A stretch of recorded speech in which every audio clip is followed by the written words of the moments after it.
So, ladies and gentlemen, welcome back to the analysis of YOLENO TV. I hope you're well from wherever you're watching this channel. Now, as to whether UDA House will still be intact after 2027 is still something that is questionable. I believe 90% of Kenyans know that going by what is happening in UDA, it will be pretty difficult for UDA to hold post 2027. So Nyeri Governor MUTAHI KAHIGA had unkind words for Cleophas Malala, whom, according to him, he still considers an outsider because Malala was still in ANC, though despite the fact that ANC and UDA had a political marriage forming the Kenya Kwanza banner, but he still deems Cleophas Malala as a political outsider. So he declared that Western Kenya is purely ODM zone and partly Ford Kenya. That I'm very, very uncomfortable with the people who never voted for Dr. William Ruto now coming and purporting to be people who should be telling. So these reasons were because he thinks that the numbers which the Kenya Kwanza got in Western in total ilikuwa ni kidogo sana, very slim. But there's one conflicting theory behind what MUTAHI KAHIGA released at the totals which Kenya Kwanza got against what the IEBC totals were declared by CHEBUKATI.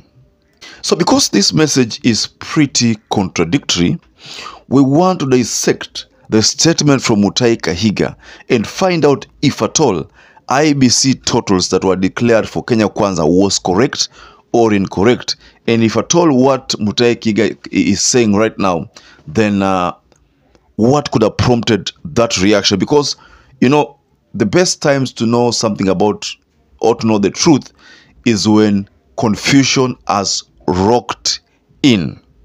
And this particular time, there is utmost confusion in UDA and people are trying to claim supremacy. So before we play you that video about the remarks from MUTAHI KAHIGA, because there are grave issues which have been raised by MUTAHI KAHIGA. So before you do that, please allow me to welcome you again to this channel and encourage you to support this channel by subscribing and giving this video a like. To those who supported us, I want to state here that I'm forever grateful for that support, because without that support, this channel cannot grow. So according to MUTAHI KAHIGA, this is what he said. I have said it, that I'm very, very uncomfortable with the people who never voted for Dr. William Ruto now coming and purport. That I'm very, very uncomfortable with the people who never voted for Dr. William Ruto now coming and purporting to be people who should be telling, like for example, I have said it again and I'll repeat, I am very uncomfortable with the position of Secretary General of the UDA party going to one Mheshimiwa Cleo Malala. I want to be told what votes he is bringing to the table. Western, and this is a fact, belongs to two parties: Ford Kenya for Bungoma and the and ODM for the rest, Vihiga and Kakamega. The total combined was 600,000 votes. While we thank them for that number of votes, they were only pouring the 600 into 3 million that we gave, and 1.5 that came from Rift Valley.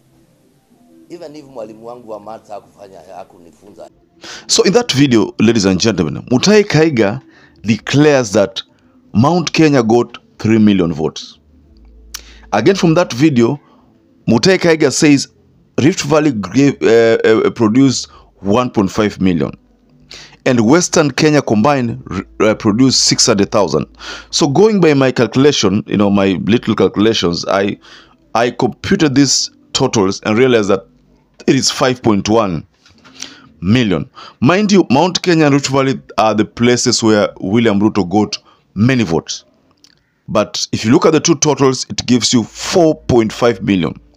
So the totals which CHEBUKATI declared, you know, was around 7.1 million for William Ruto and 6.9 for Raila Amolo Odinga. That is according to the declaration by CHEBUKATI. The margin there was around 200,000 or less. So MUTAHI KAHIGA is bringing a narrative here and trying to tell the leaders in Rift Valley that we are the real owners of William Ruto. We are the real owners of UDA. Going by the numbers there. The numbers are 3.0 million against 1.5 million. And you know, Rift Valley is the backyard of William Samoei Ruto. So the expectation was that maybe these totals would have flip-flopped, in that maybe Mount Kenya would have released 1.5 million and Rift Valley would have released 3 million. So there's something here that I'm noticing, because to me, I think numbers are not adding up here. If William Ruto comes from Rift Valley, and going by the statistics or going by the totals released by MUTAHI KAHIGA, is that William Ruto got 1.5 million. Now that is his backyard.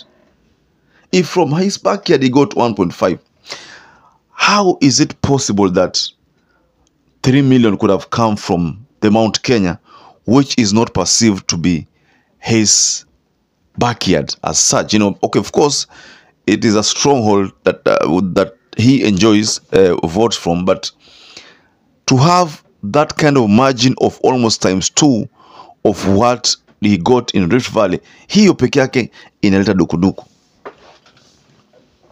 The expectation would have been that in Rift Valley, William Ruto would have gotten like 2 million. Alafu in Mount Kenya, atoe kama, let's say 1.8 million, ama 1.7 million. Then the rest would have gone to Raila Amolo Odinga. But the statistics or the totals released by MUTAHI KAHIGA already point to a problem. I have some little hypothesis here, ladies and gentlemen. I am seeing, or rather this, to my understanding, could be numbers which were either cooked, I mean, according to MUTAHI KAHIGA's numbering. I don't think that these are the correct picture of what could have been gotten from Mount Kenya. Mount Kenya couldn't have released 3 million. So the statistics or the numbers which have been released by MUTAHI KAHIGA, to me, ukiniuliza, nitakwambia kwamba hizo numbers are not adding up.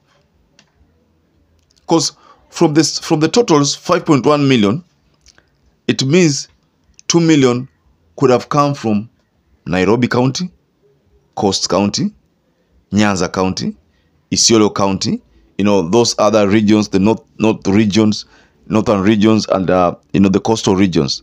2 million. That is where it becomes pretty interesting. Could it be possible that 2 million could have come from those regions? Nairobi, okay, I don't know about the statistics of or rather I don't know about the numbers in Nairobi. I'm not sure, but I looked at them previously, but I can't just talk about the numbers here because it has taken long now since the last time I saw the numbers, so I can't just bring up the numbers here. But the ones I checked were that in Mount Kenya, according to KAHIGA, MUTAHI KAHIGA, 3 million, Mount Kenya 1.5 million, Rift Valley Western 600,000. That's what MUTAHI KAHIGA released in that video which I've shared. And going by the totals in IEBC, 7.1 million total garnered by Ruto, Raila 6.9 million garnered votes. So those are the ones that I know about. But the ones that about Mombasa, Kilifi, Kwale regions, those votes. But even if you combine the votes from those regions, I was in Mebaki, the number should be higher than 2 million. So if the number is higher than 2 million, it can only point to one thing, that the figures which MUTAHI KAHIGA ametoa hapa ni za uongo. Because if you compute those numbers yama ametoa against the numbers which are hajatoa those regions which ambao nimekwambia, hizo region nimekuelezea, unapata kwamba if you compute, then you find that maybe Cherera was right because numbers are not adding up. Yeah, it is going to surpass the margin ambayo CHEBUKATI alideclare. So I see this declaration by MUTAHI KAHIGA as being unfortunate, despite the fact that it's as an accidental one, but he was trying to prove a point to Cleophas Malala that they control the government, because of their numbers, 3 million. So in his attempt to do that, I think I may release a problem kidogo hapo. Now, if smart people will look at these numbers amba ametoa and try to do a computation, total computation, utapata kwamba numbers are not adding up. So, ladies and gentlemen, I'd like to rest my case here, but you can just go below the comment section and offer your reaction to these numbers which MUTAHI KAHIGA has released, as far as what William Ruto got from the regions of Mount Kenya, Rift Valley, and Western Kenya combined. So perhaps if you're watching this video for the first time, or a regular viewer who has not subscribed to this channel, please take a moment and subscribe to this channel, give this video a like, and don't forget to hit the notification bell. To those who supported us, I want to state here that I'm forever grateful for that support, because without that support, this channel cannot grow.